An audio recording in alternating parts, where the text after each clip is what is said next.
আসসালামু আলাইকুম। Hello viewers, কেমন আছেন? আশা করি ভালো আছেন।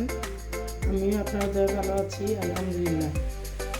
এখন হচ্ছে শীতকাল, এই গরম ভাতের সাথে গরম গরম ভর্তাটা অনেক মজা লাগে। আর এখানে আমি একটা বেগুন নিছি মাঝারি সাইজের, আলু নিছি 3টে, ওটাও মাঝারি সাইজের, আর টমেটো নিছি এখানে 2টা।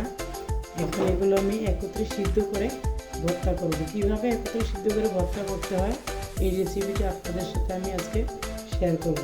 তার জন্য আমি এখন চুলোটা অন করে দিলাম, আর এখানে আমি প্রেশার কুকারে দিলাম। আপনারা চাইলে অন্য পাত্রেও সিদ্ধ করতে পারেন। প্রেশার কুকারে সিদ্ধ করলে একটু তাড়াতাড়ি সিদ্ধটা হয়, আর গ্যাসেরও একটু সাশ্রয় হয়, যেহেতু এখন গ্রামে আছি এজন্য কেনা গ্যাস, তাই প্রেশার কুকারে সিদ্ধটা বেশি করি আমি।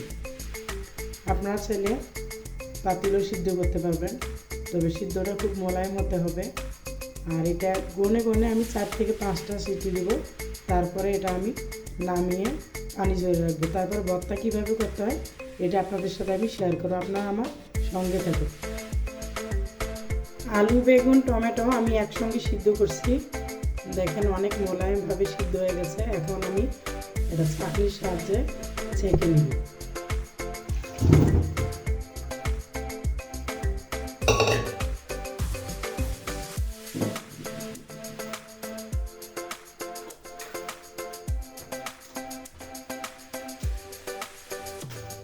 বেগুনের ভিতরে অনেক পানি থাকে, তাই বেগুনটা একটু চেপে চেপে পানিগুলো বের করে নিতে হবে।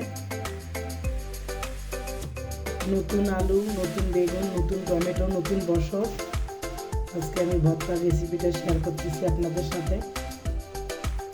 একদম ঝটপট এটা করা যায়, যারা ব্যাচেলার আছেন তাদের জন্য একদম খুবই সোজা। একত্রে আলু, বেগুন, টমেটো একসঙ্গে দিয়ে সিদ্ধ হয়ে গেলে তারপরে আপনারা ভর্তা করতে পারবেন। এরকম টমেটো থেকে একটু চেপে চেপে পানি বের করে নিতে হবে।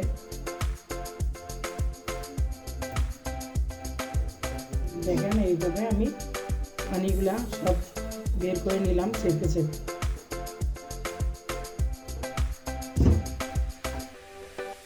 এখন আমি এখানে কাঁচামরিচ নিছি, পেঁয়াজ কুচি নিছি, ধনিয়া পাতা নিছি। কাঁচামরিচটা কিন্তু এখান থেকে যে মুখটা একটু দেখেন, মুখটা কিন্তু আমি একদম একটু কেটে নিছি, তা না হলে যখন তেলে এটা দিব তখন কিন্তু ফুটে যাওয়ার সম্ভাবনা থাকে। আর পেঁয়াজটা অবশ্যই একদম পাতলা করে কেটে নিতে হবে। ধনিয়া পাতা নিছি, এখন আমি এটা তেলে ভেজে নেব। চুলায় কড়াই বসিয়ে দিচ্ছি, কড়াইটা গরম হয়ে গেলে আমি পরিমাণ মতো তেল দিয়ে দিব। গরম হয়ে গেছে,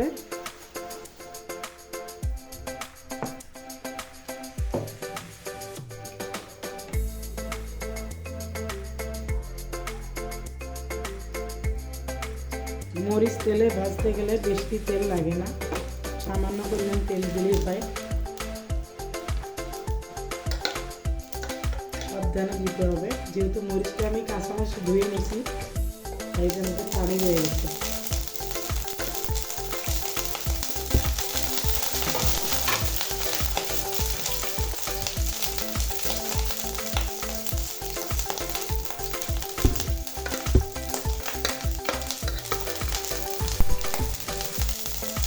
তেলে কোনো কিছু এভাবে কাঁচা জিনিস ভাজতে গেলে তখন কিন্তু তেলটা একদম লো হিটে দিতে হবে।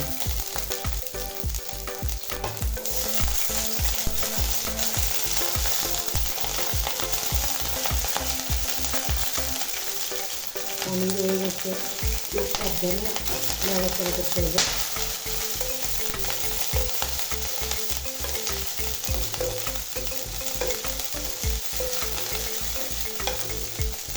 কাঁচামরিচ একদম খুব সুন্দরভাবে ভেজে নিতে হবে, নাহলে মরিচের যে কাঁচা গন্ধটা কিন্তু ভর্তাতে থেকে যাবে।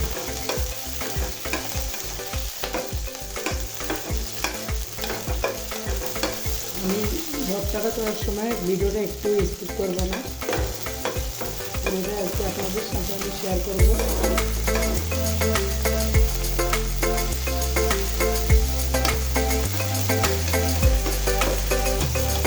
যখন পুরোপুরি পানিটা শুকিয়ে যাবে তেল থেকে, তখন চুলাটাকে আরেকটু হাই হিটে দিতে হবে।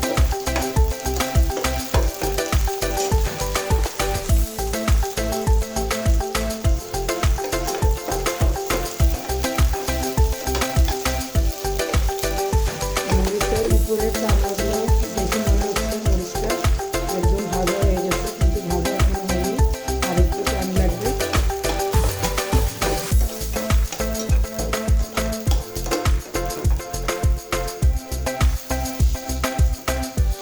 মরিচ কাঁচামরিচ তেলে ভাজতে গেলে অবশ্যই এর মুখটা কিন্তু কেটে দিতে হবে।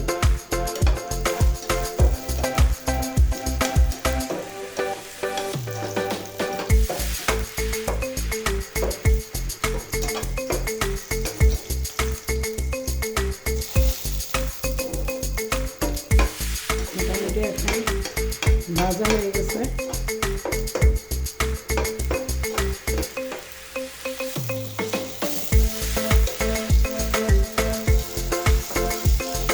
ভর্তা করা উপযোগী হয়ে গেছে মরিচটা, তেলে ভেজে নিলাম। চুলাটা এখন অফ করে দিব। এরকম একটু এক সাইড করে নিতে হবে যাতে তেলটা সাইডে চলে আসে।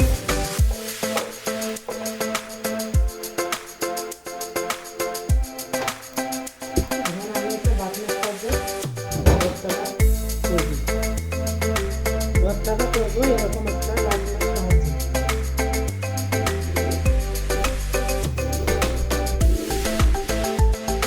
এরকম একটা বাটনার সাহায্যে আমি ভর্তাটা করে নিব। ভর্তাটা করার জন্য ধনে পাতা।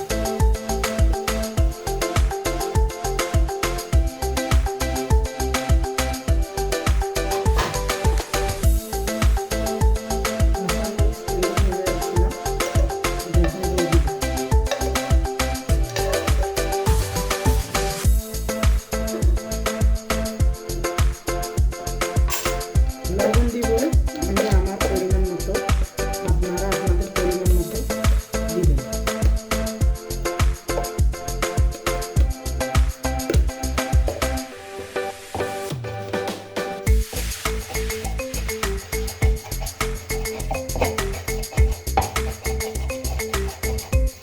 আপনারা চাইলে যদি এরকম বাটনা না থাকে হাত দিয়েও করতে পারবেন, তবে পাটা পিঠাই করলে কিন্তু ভর্তাটা ভালো লাগবে না।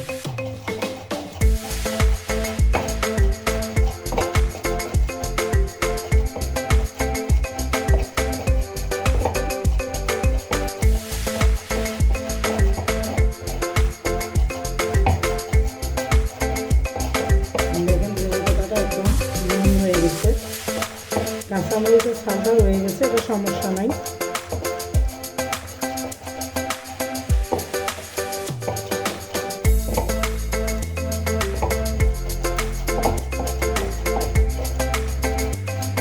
ভর্তাটা করার সময় আমি ভিডিওটা একটু মিস করবো না, পুরোটাই আপনাদের সাথে আমি শেয়ার করতেছি। এখন দিয়ে দেবো সর্বপ্রথমে আলু।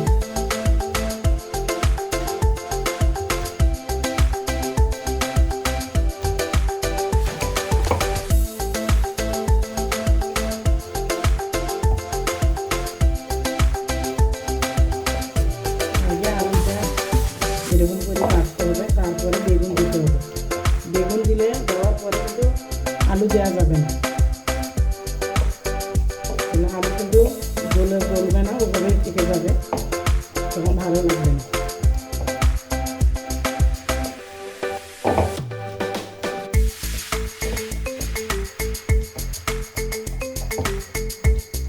ভর্তার মধ্যে ঝাল লবণটা একটু কড়া লাগে, কেউ কেমনটা জানি না, আমার একটু ঝাল লবণটা একটু কড়া লাগছে।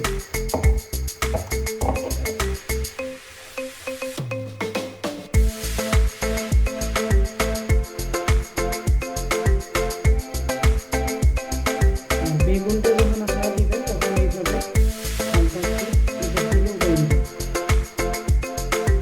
অনেকে চাল সহ খায়।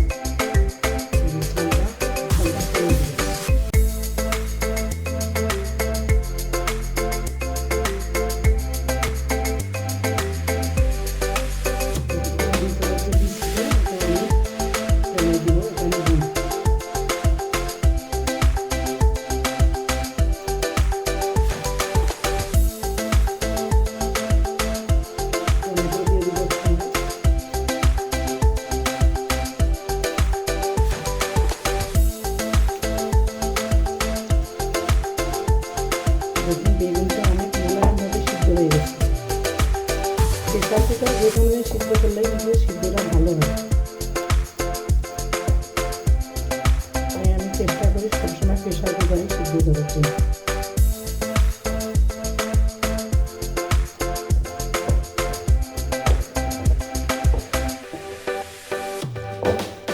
নতুন আলু, নতুন বেগুন, নতুন পেঁয়াজ, নতুন বসো, তাই ভর্তাটা আপনাদের সাথে আমি শেয়ার করতেছি। আপনাদের যদি ভালো লাগে এই ভর্তাটা মাঝে মধ্যে করে খাবেন। যারা আছে আপনাদের ভিডিওটা শেয়ার করে দিবেন সবার মাঝে।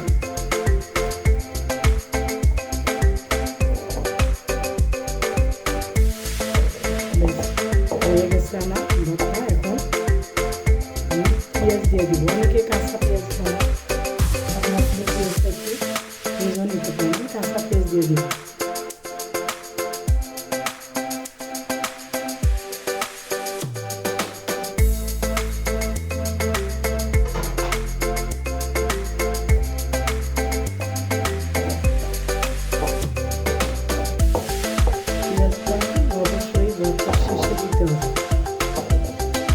বেশি গোলানো যাবে না, কাঁচা গন্ধ থেকে দেবো।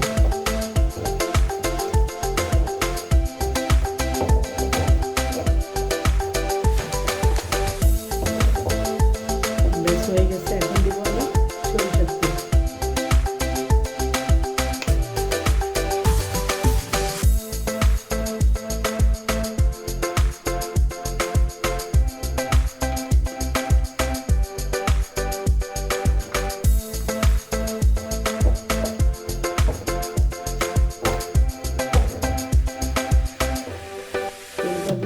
ভালোভাবে এভাবে নাড়াচাড়া করে নিতে হবে যাতে সবগুলো ভর্তার মধ্যে তেলটা যায়।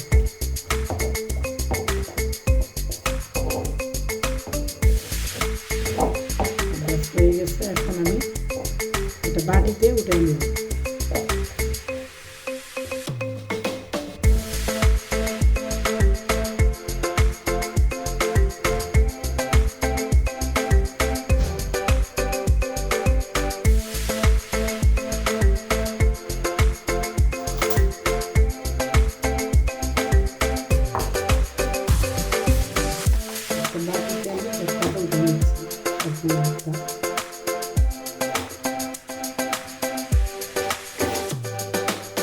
অনেক নরম হয়ে গেছে। আলু ভর্তাটা অনেক শক্ত হয়, বেগুন আর টমেটো দেওয়াতে ভর্তাটা অনেক নরম হয়ে গেছে, খেতে ওটা অনেক টেস্ট লাগে।